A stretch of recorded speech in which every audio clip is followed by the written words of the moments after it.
Everyone, and welcome to Tarot Tuesday. Today we are going to talk about the Page of Cups.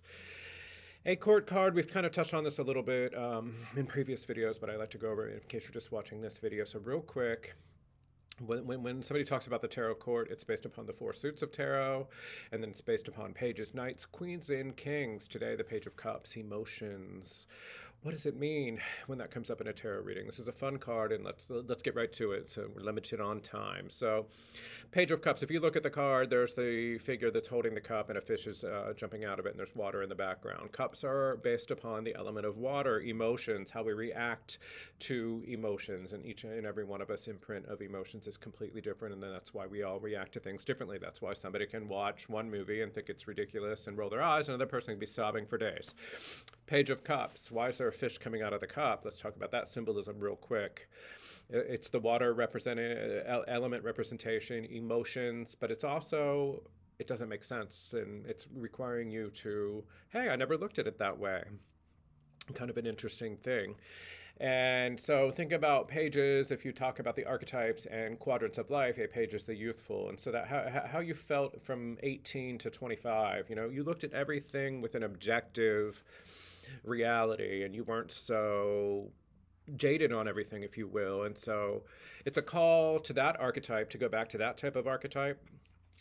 And then it's also a call to honor your most creative self. Something new is coming creative. And so let's give an example of what the Page of Cups in a tarot reading might be.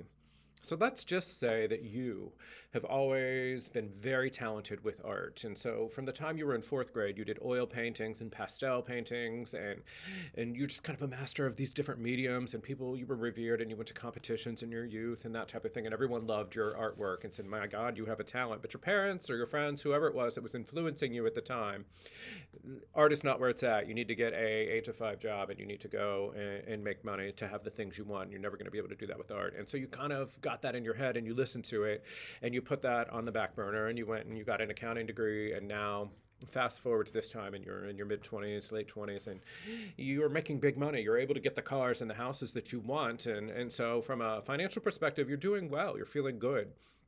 But from an emotional perspective and a soul nurturing perspective of what you do and get in your car to do every day is just not where it's at for you, and it's causing you to question things. And so you've been getting that call again for your artistic side, and so you go get your trusty tarot reading, and it's a 2-card reading, and it's real quick, and you got the Page of Cups and the Hermit reverse. Let's go with that. We talked about the Hermit reverse recently. What would that mean for you?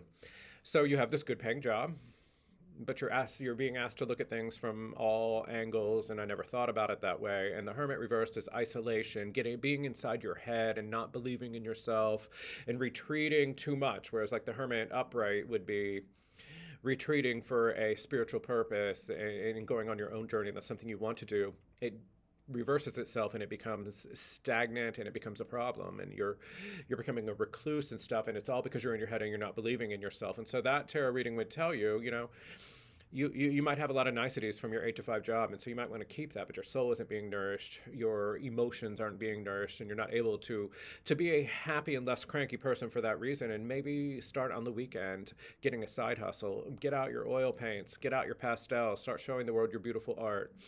And who knows, something magical might be coming next. And the universe, once you start doing that, will knock on your door and be like, so you can leave that accounting stuff behind, and get out of your head and stop listening to what everyone told you to do for your career, and do what you truly love. So that's what that means. And I'll give you a quick personal story. For those of you that don't know me, again, I'm Brian from Raven's Cauldron. I worked in information technology for 2.5 decades. Started out at Microsoft as a help desk person, call center person, and worked my way up to managing and directing data analytics at various companies, and steering database administration, taking database administrators and putting them in an analytics department. The kind of department, if it existed today, if I was still doing that, would be doing the things like when you talk about, oh, I need a new pair of shoes, and then shoe ads start popping up on your phone. I did it from an insurance perspective. I work at many insurance companies.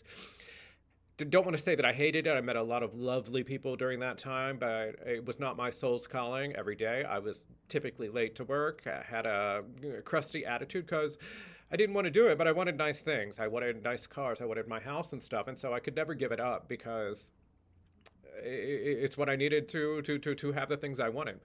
Wisdom down my road later, right? I was driving to the state of Ohio. I just decided one day to throw in and I quit because I sat on 315 for hours. And it took me 3 hours one way to get to work. And there was this drama going on at work. And I just was like, you know what? I don't want to do this.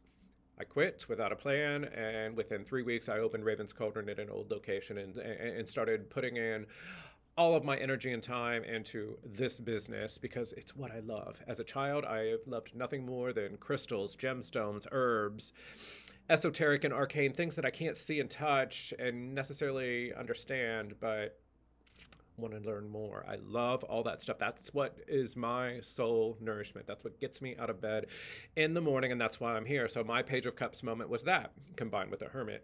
And the Hermit reverse for me was that I was cranky at work, and I was withdrawing because I didn't care. Yes, I was good at doing this stuff, but I don't want to do it. I wasn't living my soul's purpose. All right, I rambled on me a little bit. Sorry about that. But now you know all about the Page of Cups and one combination of the Page of Cups and the Hermit reversed. Again, Brian from Raven's Cauldron. Don't forget to subscribe to this YouTube channel. I am going to cover every single card, upright and reversed, in the tarot deck. I'm going to do rituals and something exciting I'm going to be doing real soon. Kitchen witchery.